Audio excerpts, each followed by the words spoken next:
Okay, sorry about that. When duty calls, I guess. But anyway, as I was saying before, I think I finished up. Yeah, all and I think all that I had left to talk about was the grahas or the planets. And if you want to be technical, the asteroids like Chiron, Tholos, Vesta, Juno, Pallas Athena, and Chiron. Not sure if I said them, but I said it twice. The thing with them, though, hello again, Galo. The thing with them, they are, by technicality, they are a graha. However, their significance is not really the best put. Think of them as like a pretty much a fine tune of a certain aspect. Like for an example, when we look at love and marriage and stuff like that, we usually see Venus. But Juno gives more of a detailed about the committed aspect of that love, if that makes sense. It's like a minor little. Look at it this way. This is going to be such a bad comparison. Just go with it. Think of it kind of like how you're making an ice cream sundae. You have the graha as like the ice cream scoop, the vanilla, and the asteroids are like the toppings you put on top of the quality. So, love, Venus. Okay, the marriage aspect. Okay, Juno, the sprinkles, the strawberries, the chocolate syrup, whatever you deem fit. It gets into more of a fine focused of that aspect. If that makes sense. But anyway, so graha wise, okay. First and foremost, the first one is Surya, the sun. Of all the grahas, he is the biggest. But isn't Jupiter the biggest planet? That's why I said graha, not planet. A graha and a planet are different. The largest graha is Surya, the sun. The largest planet is Jupiter. The one with the most moons is Saturn. Beats him by one.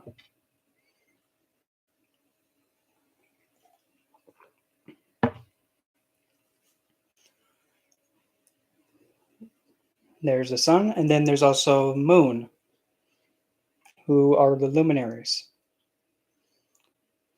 Sun is the king, moon is the queen. Sun is the one that is the authority, the Atma, the soul. Moon is the one that's the most lustful, but also the most imaginative and the most sensitive, and is never full 100% of the time. If you happen to be one of those rare, once in a blue moon, to actually be born on a full moon exact, that's as loud as I'm clapping. That doesn't happen that often. Like an exact full moon, that doesn't happen often. Next in line, we have Buddha. Buddha? You mean Buddha is a graha in astrology, a planet in astrology? Yeah, that's Mercury. Mercury is Buddha. Buddhism, you're following the philosophy of Mercury. I mind-boggling. I know a lot of people don't expect that, but that's what it is. Because Buddha, Mercury, is your everyday intelligence, mundane intelligence, how to live a mundane life as easily logical, and with the most reward instead of strife. And Mercury, or Buddha, is actually the son of Moon and Jupiter. Mercury is a fast planet like Moon and also has intelligence like Jupiter. That's where that comes in. Next, one of my favorite planets to talk about, Venus. Before somebody says, "Oh, the planet of love, beauty," oh, yeah, that's just like so basic. Here, hold my wine glass. Venus is your sense of devotion, your sense of commitment, your artistic ability to express yourself, what you actually are able to bring back from the dead. Meaning, like, say, for an example, if you have Venus in a position where it's involving death, like Bernie in Aries, you can actually take somebody who is near death emotionally or physically in a state of like near death on the physical level, pluck them out of death. They have the potential, especially with another one, Venus in Hasta, Venus in Virgo, in that specific spot. You can actually see somebody have the ability to heal somebody and cure them out of death for just their hands. Don't look at me. I don't write this stuff. That's just what it is. And Venus is also the hello, Abraham. Venus is also an outcast planet. How is Venus an outcast planet? Everybody spins this way. Venus spins the other way. That makes Venus an outcast planet. It is a planet that is actually the of the two gurus. Of the two gurus, Venus and Jupiter,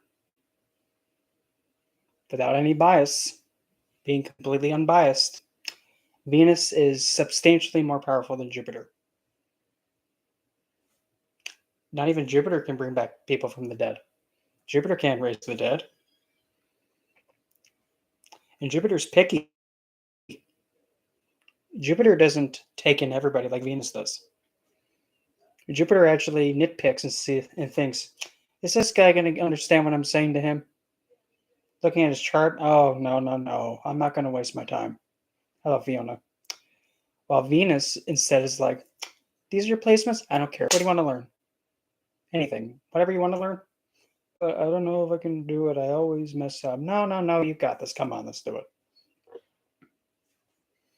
And the thing with Venus doesn't give up on anybody.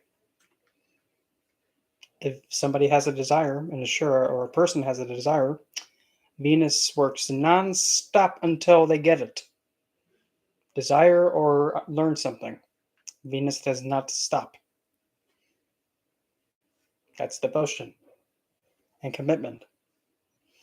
And even if an Ashura wants to leave this realm where Venus has dominion over, even so, if the Ashura goes to Venus and asks, I want to be shown the exit. I want to experience something that this world can never provide.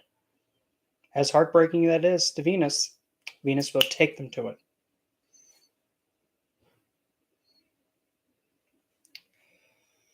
You know, YouTube. Oh, he's live.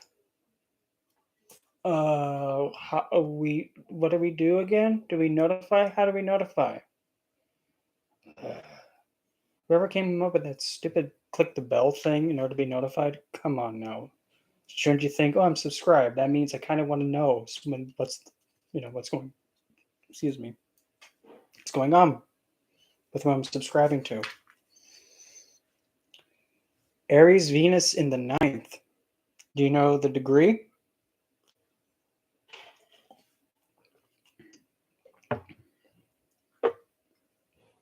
But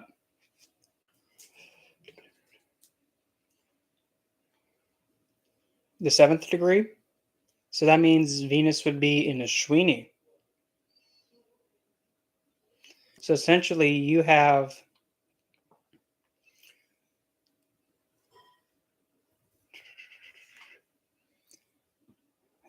Aries, Venus in the 8th. That would be, Venus in Ashwini. So essentially, You're able to make things that are going slow, you're able to make them become fast again. You can actually hasten something that is starting to slow down. Like for an example, because Ashwini is the story of the twins, the one that's actually the helper, and the other one that's also a helper, but he's a little bit mischievous. But the thing is, Ashwini is represented by a horse, a pony, going Hong Kong Fooey one way, like fast. So with Venus there, you can actually see somebody being able to have the ability to go in regardless of what the situation is. Like it can be completely hectic, and they just go in like uplift and good. But the thing of caution though with Venus there, because since it also has K2 being the ruler, there is the potential risk of going in blindly and not knowing what you're going up against sometimes. But the thing is, if you're able to just focus on getting whomever out of that down state, the better. And what degree, Abraham? Because actually, did you know Venus in the eighth house? Venus's home, like birth home, is the eighth house. The sign is Scorpio. Don't look at me, I don't write this stuff.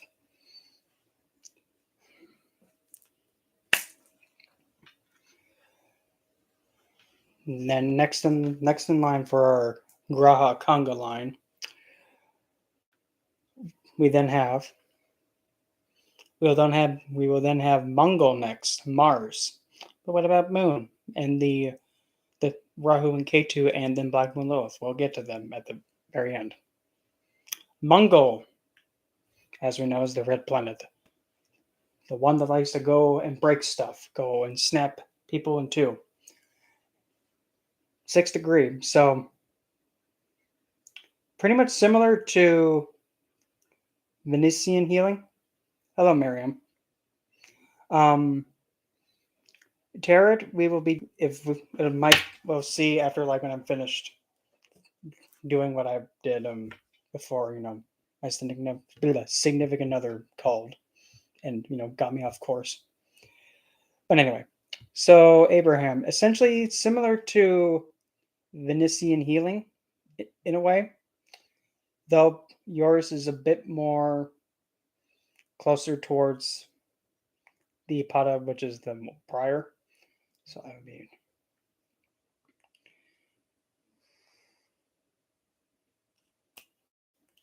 you actually might be more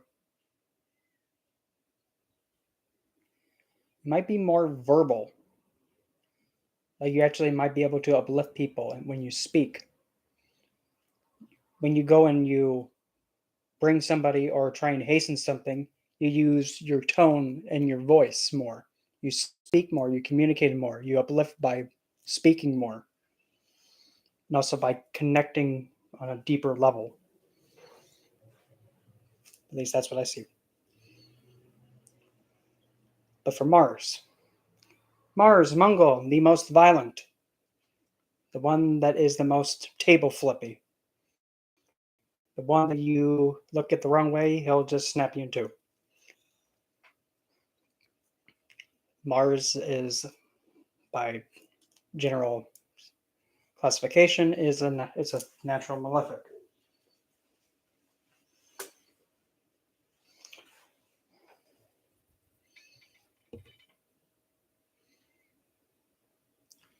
And that would be Then that would be Verona. Your Mars would be in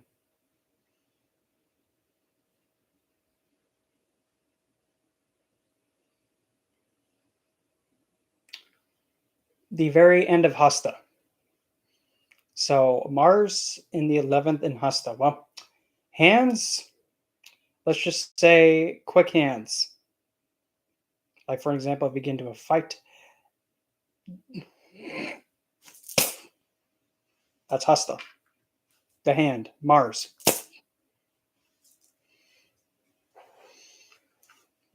And hands are also able to handle mechanical things too. But kind of love men sometimes. Why do you have to message me when I'm in a live stream. Love you to death, hon, but not right now. Ugh. But anyway, Mars is also land and real estate. It's also how you exert energy. It's also how you defend something, and it's also how you go and face first. Hong Kong Fooey in the dark. Don't give no bloody hex about nothing. Jupiter, or known as Guru. Essentially, Jupiter, oh boy, we have quite the Dean's list, is the guru to the Deva, the divine. The greatest benefic. He represents Jiva, life, the husband figure in a woman's chart. Potentially, you could also maybe even consider also using it for a husband for a male's chart too, but I haven't seen a lot of results for that, so I can't say. I've always stuck with Venus. Zeus, don't start. Don't. I'm not in the mood to deal with it. Jupiter is also the planet that's also able to mitigate Rahu, K2, and actually safeguard a house when he's looking at it by aspect.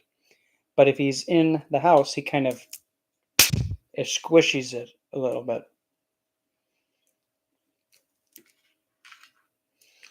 And Jupiter is also a general. He gives the word, you get off your tush and go. But he's also the one that brings you enlightenment. Like he guides you to divinity.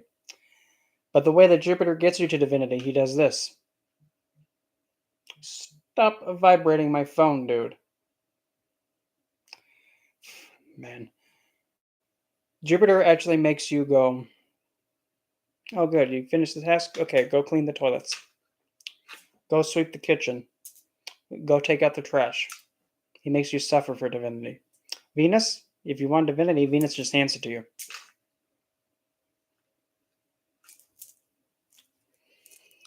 And again, not being biased at all. When you go with the route of suffering for something, you tend to also have other desires you want to experience. And you can't experience the desires when you're suffering for something else and being restricted from it. Over here, you get your desires and you experience them all. And then when you experience the last one, you don't have any desire to be on this plane anymore. So you want to go up higher. You have nothing stopping you one way. Over here, you might have roadblocks blocking you. And that's for you to decide which guru is the best one for you. Next, my favorite planet. Absolutely, Renu, you can. Next planet, the planet that I have the biggest, fandom for, and the planet that I can't get enough of. Exalted Jupiter, Chiron. Thanks, Rena. Thank you for that, Rena. Cancer, Jupiter in 12th. Moon in the.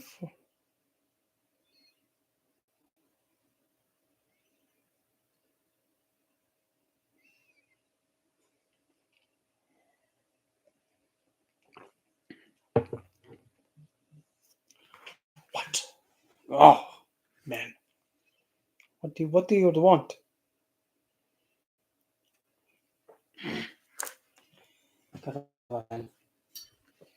Anyway, next planet that a lot of people think, are you nuts, kid? How can you like talking about this old guy?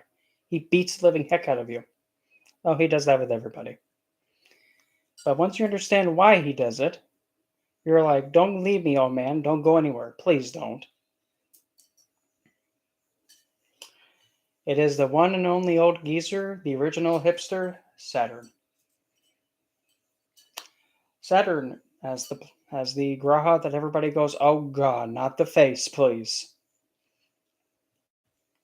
He's a planet that's all about duty, commitment, sacrifice, structure, the foundation. He is also the one that gives you pretty much the karmic backlash of whatever you've incurred. Good, bad, dreadful, it doesn't matter. He's a planet that's slow, deaf, blind. You cannot sway him. You can't woozy woo him because he only looks at things like this. Do I whack him or do I not whack him? One whack or no whack? Whack. Next. No whack. Okay, go. Oh, two. Next.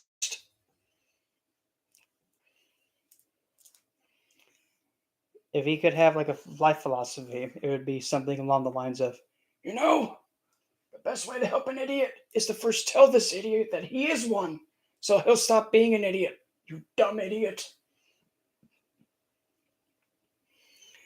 And because of that,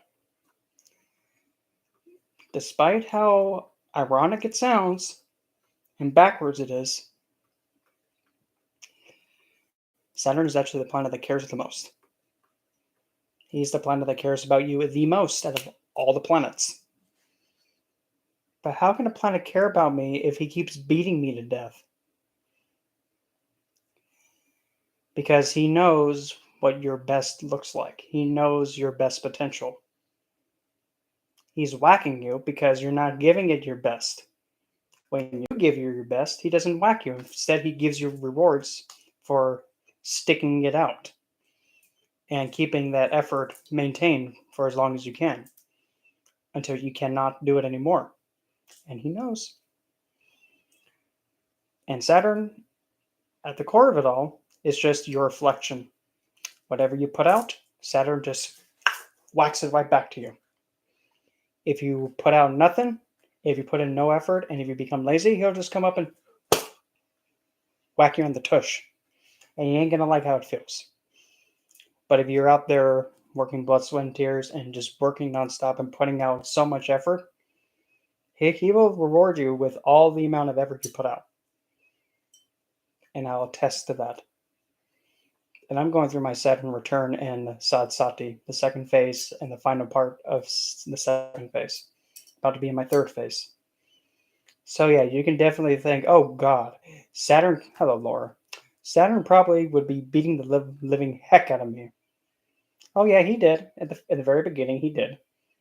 In my Saturn, in front of my Sad Sati, my first phase. You better believe he knocked the wind out of me and out of my tush. He did. But hey, glad he did. Because I wouldn't be where I'm at right now. I would not have met my mentor, Russell. I wouldn't even be right here on this YouTube channel speaking to you. I wouldn't have my... Hold on. Okay, yoink.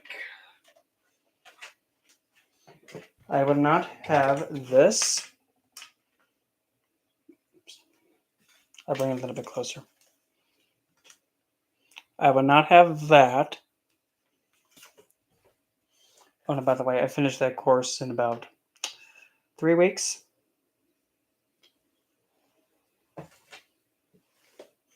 then again, I did get a bit of a boost because I pretty much up until when I took his course, I pretty much was just reviewing the stuff I already knew over and over again. So yeah, I finished that thing in 3 weeks. Then here's another one. This one's a certificate of merit for Sinistry Astrology with the Kuta and Vedic system.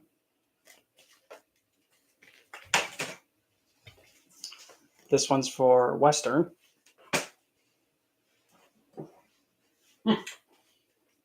What's even more funny, that's not even all of them.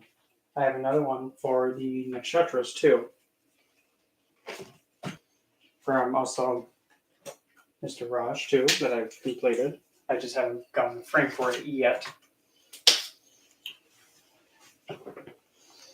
So yeah. I wouldn't be here if it wasn't for the old geezer being like, nope! Get up! You're not doing this stupid travel stop crap no more.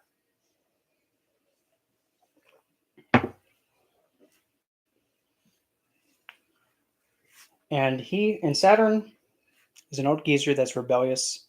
You can't tell him, if you have the king try and tell him to do something, he's going to say, oh, God, not this flamer again. No! I will not woozy-woo about your brightness and hey, check me out. No. God. Ugh. And you wonder why, everybody questions what you're attracted to. Hey, Moon, don't you think he's one of them rainbow ones? Because look at him. He's such a flamer. God.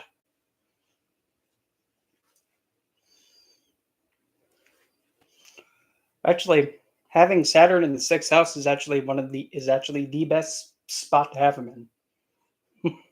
Because you have Saturn in the sixth being like, enemies, nope, sit.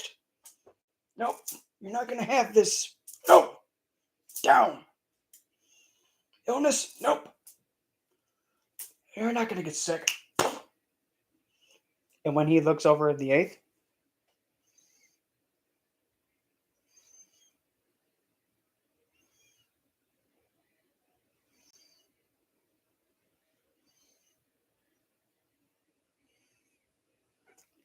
Ranu, where is your Mars at? And are any of those planets retrograde? And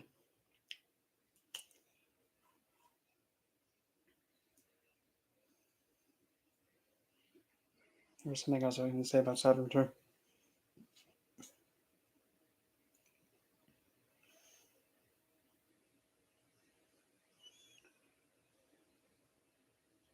Saturn's also the ice, the cold, and restriction. But he doesn't restrict to control you. Mars is in the 12th. Okay, Mars is in Pisces then. So you have actually a previous, I can't even pronounce it, a Prevyatan Yoga with Mars and Jupiter then, which actually kind of really helps the whole conjunction out, and also because Jupiter is acting like he's in Pisces and Mars is acting like he's in Aries because of that.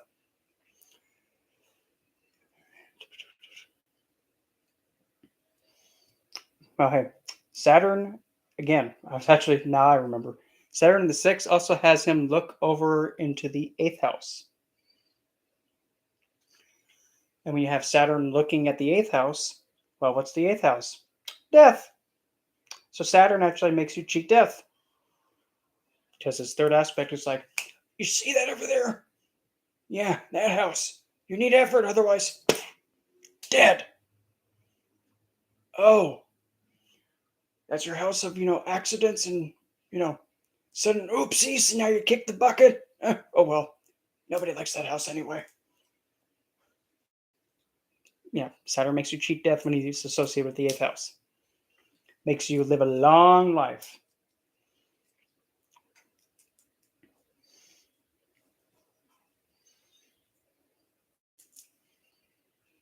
Saturn then looks at the 12th, the house of loss. It's like, you see that over there? You're not going to be committed to anything that involves you losing stuff. Be realistic when you donate stuff. Don't be giving out everything. Don't give out the damn kitchen sink, damn it.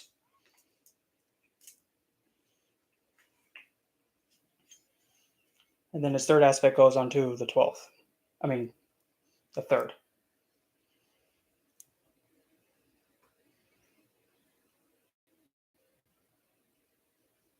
Yeah, the third. Now, Saturn retrograde, now it depends on what sign it's in. Because if you have a Saturn retrograde in, say, usually, besides if you have retrograde in Aries, Saturn's the planet you want drunk and retrograde.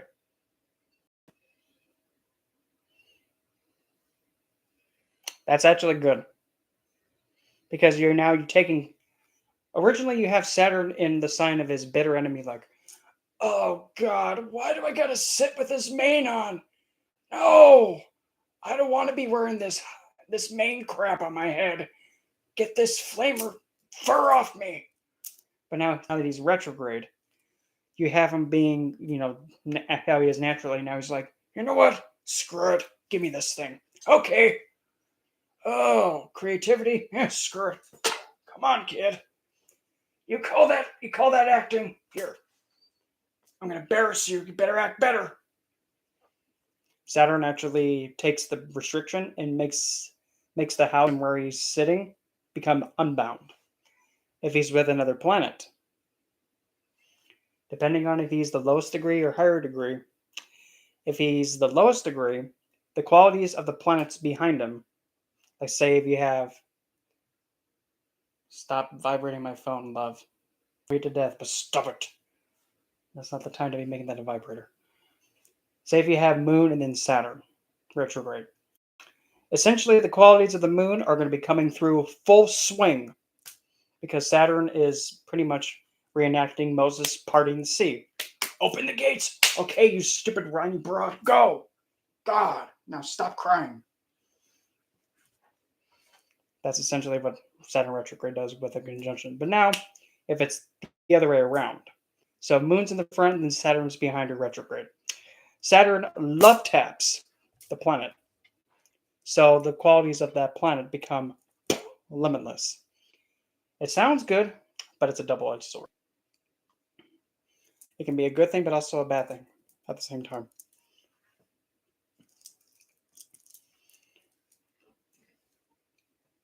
I can go on and on about Saturn, but moving it forward. Where did Mars in the 12th? If it's Saturn, just Saturn in the house retrograde, but then again, it depends on what.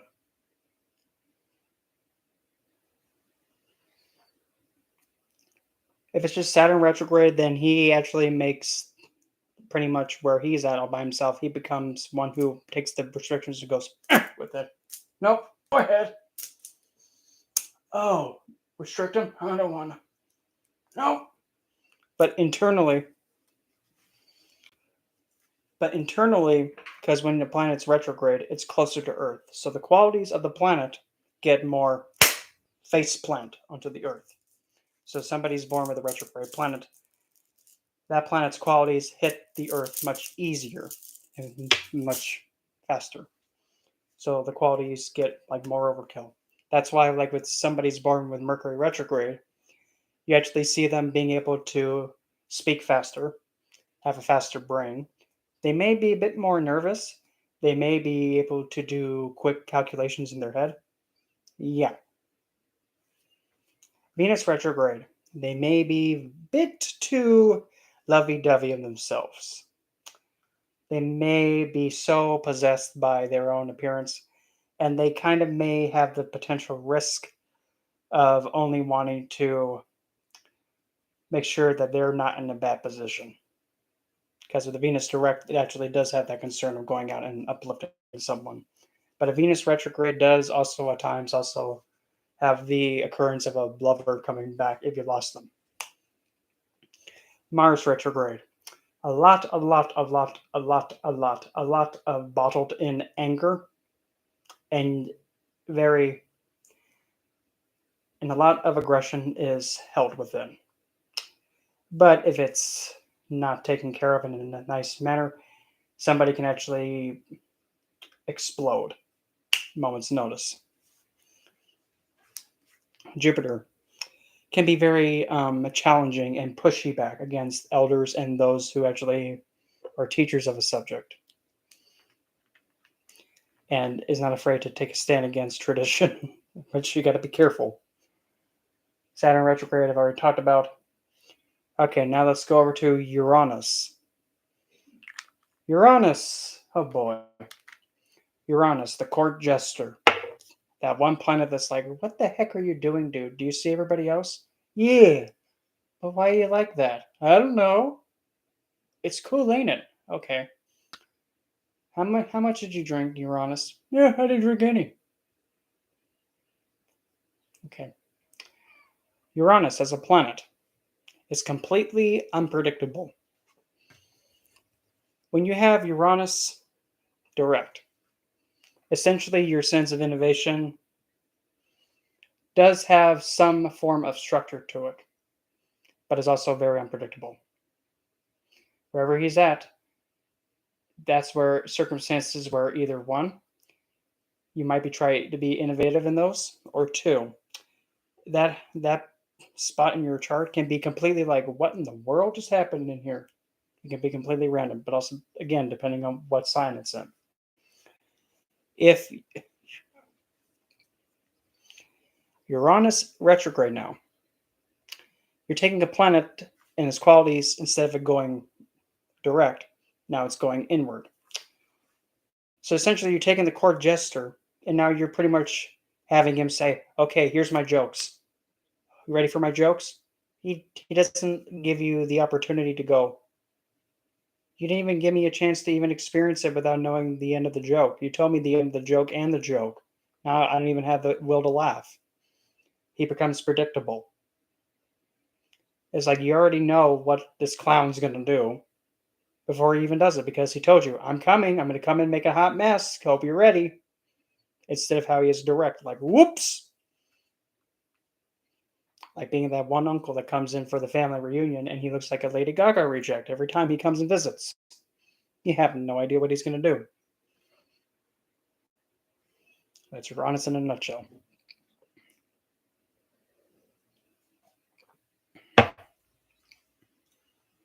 Neptune.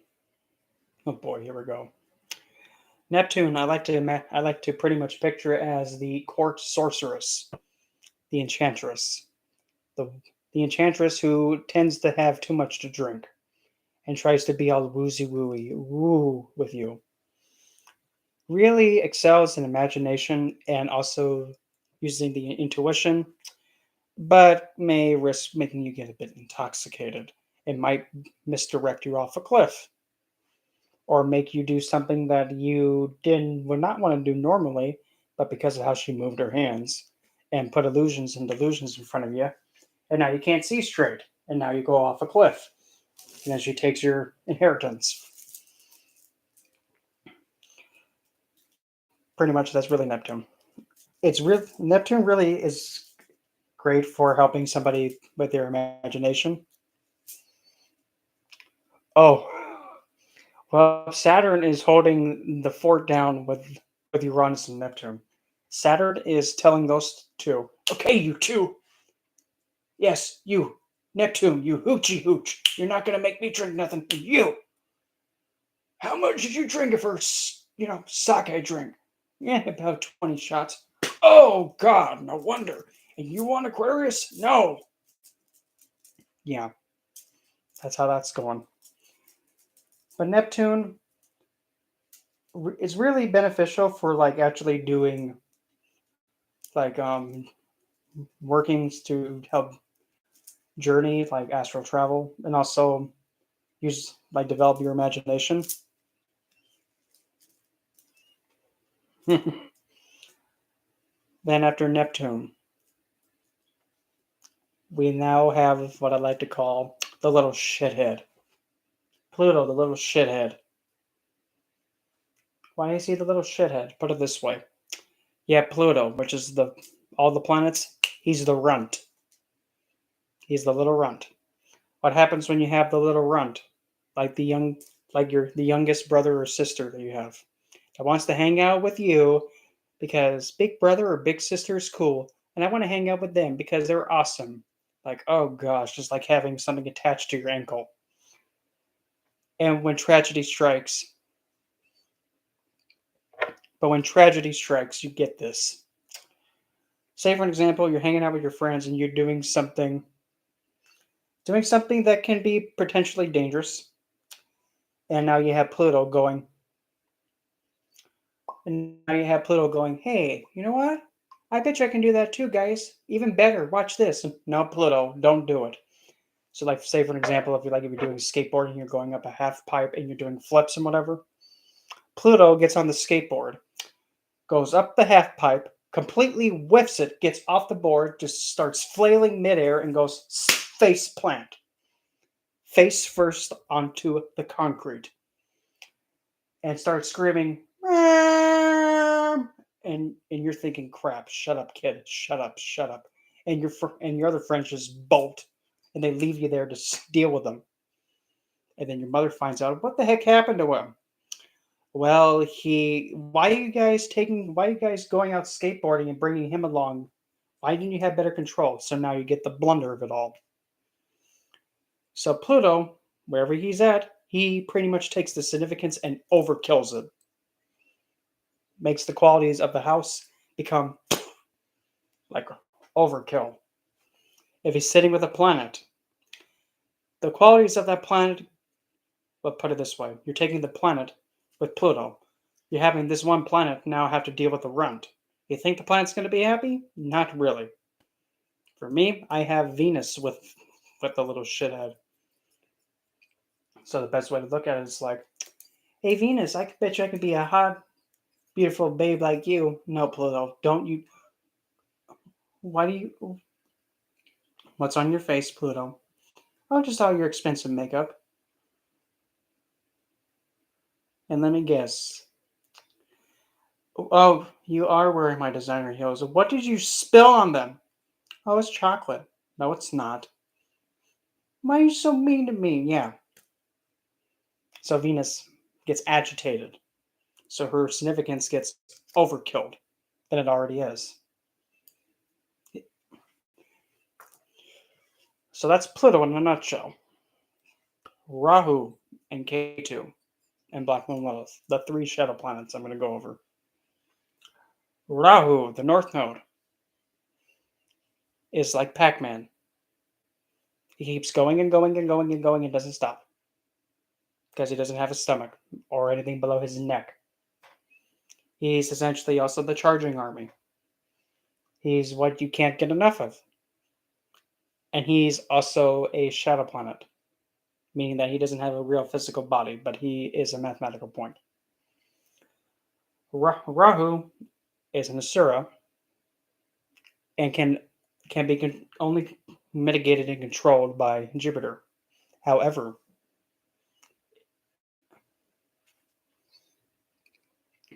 if you have Rahu with Venus, Rahu will bow to Venus because that's his guru. Of course, he's gonna, bow and show respect to Venus. Come on now. But Jupiter, nope. Let's see. Then K2, the south node of the moon, essentially the body without the head. K2 is a planet that likes to go meh with it. Meh. K2 is just detached from everything. He doesn't want anything to do with the physical world, so he'd rather be like, wah, and let go of everything and just go within. If whenever you go towards K2, he's like,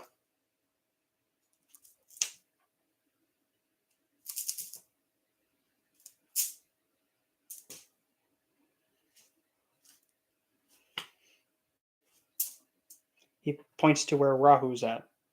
But if you go to where K2's at, you'll be surprised that there will be something actually there to really help essentially get you through this life to actually get you closer to Rahu, believe it or not. K2 is also a dim-witted planet. By dim-witted meaning that he doesn't have a head, he doesn't think.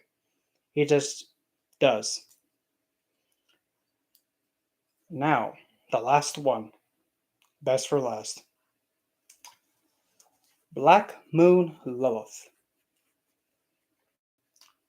She's another shadow planet, like Rahu and K2, but oh boy, she doesn't play by the rules.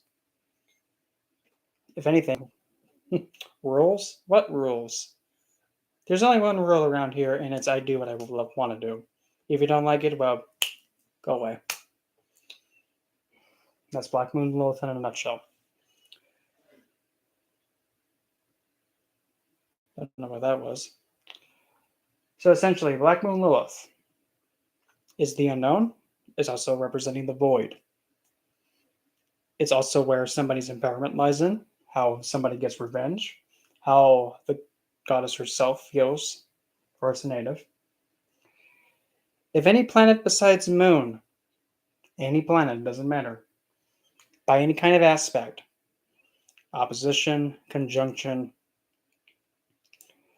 square, T-square, yod, whatever the heck it is, whatever crazy woozy woo aspect it is, Lilith does not even. Nope. Oh, you're squaring me? Cute. Go away. Like I care. But if it's the moon, regardless of what kind of aspect it is, she protects the moon. Even if it's supposed to be a harsh aspect, she still protects the moon. But why? Simple. Without the moon, she doesn't exist. So why is she going to harm what's making her exist? Because if something happens to the moon, she's gone. She's not going to hurt the moon. And in order to properly read a Black Moon Lilith, you have to see how moons place. If moon is in a very harsh position, and if Lilith is not able to protect her by aspect, it spills into Black Moon Lilith. But if you have an exalted moon with an exalted Lilith, that would be Lilith in Aries and also moon in Taurus.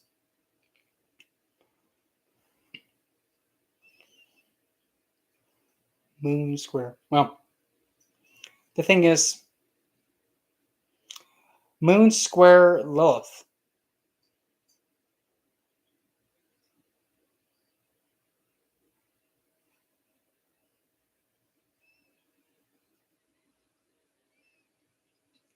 Scorpio moon. So your Lilith is in Scorpio too, right? I'm just making sure I'm reading that correctly. Well, again, Lilith square the moon. Even though there might be some hardship and some dark trauma that happens, Lilith is not going to really harm the moon. If anything, she's going to actually empower the moon to help fight back. Because that's what Lilith does. She's the dark part of the moon. She will tell the moon, you're going to have to fight it, love. Get up and fight it. But now having Black Moon Lilith in her own sign of in Scorpio, she owns that sign. And having Moon with her, she protects the moon, and she actually provides the moon meaningful ways to survive the trauma. And even find ways to actually use the trauma and remember the trauma to weaponize it if it needs to be done.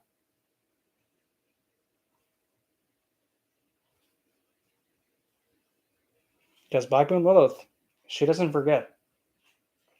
And when you have her in Scorpio, the way that she can give revenge is by something like being like a stalker. Just go take out someone. Now, Lilith in Libra. Usually, well, Lilith, her exaltation is in Aries because you're giving a divine being who already does what she pleases. Now you're giving her initiative, haste, energy. You're having her take action. You're not going to stop her. I'm going to do this, and does it. I want this, grabs it. I'm going to do this, does it. Good luck stopping her.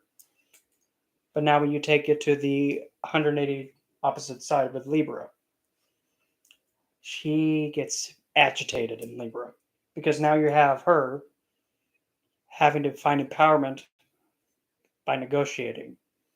So you're having her go, what do you mean I have to, negotiate and, ask if it's okay if they get this and I get that? What do you mean? What are you, stupid? Since when do you ever hear me negotiate? I don't negotiate. I see it. I grab it. It's mine. I don't care what the other person wants. But fine, whatever. I don't barter either. Just give me it. Ugh. But anyway. But with a Libra Lilith, one of the most scary things with Lilith in Libra, if you mess with them, they will take a big swing at any deep connection you have, be it romantic or professional. They will get revenge by having those connections you have turn on you. That's how they get revenge. And oh boy, does it hit.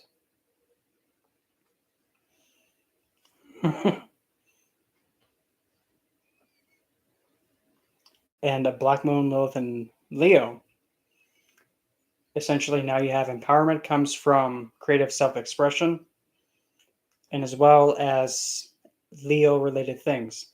How does revenge come about? Simple. Oh, you're not giving me any attention? What are you, stupid? I'm the queen. Leo, Linus. You're not gonna give me attention yet. I'm the queen? Wow. Okay. Well, get away, peasant. I'm gonna just do my own creative thing elsewhere. And when they try to come back in, nope. Just complete dismiss.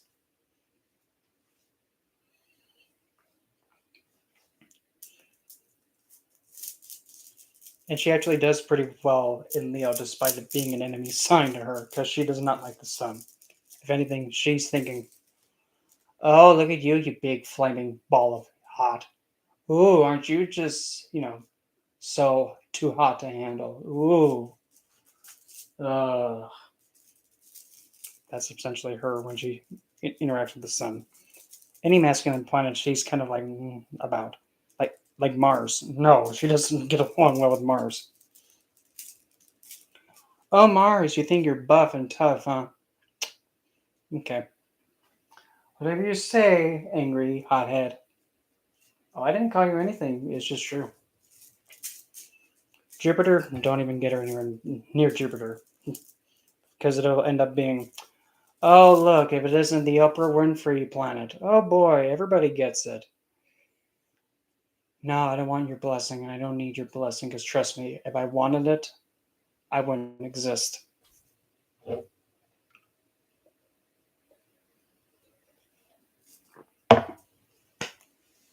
Oh, God. What? Holy crap. 12 missed calls and 20 text messages. Gotta love men. Don't get one. I'm just messing. But I'm gonna go take care of this. Because, yeah, it's been going and going and going too much. And, yeah, I'm gonna make sure that he's okay and not having a big oopsie oops. So, anyway, I'll be back maybe even later on tonight to talk about. Holy crap. More stuff coming in. Might be coming back in later to talk about the thing that got overturned because it's not good. It will be going on about that later.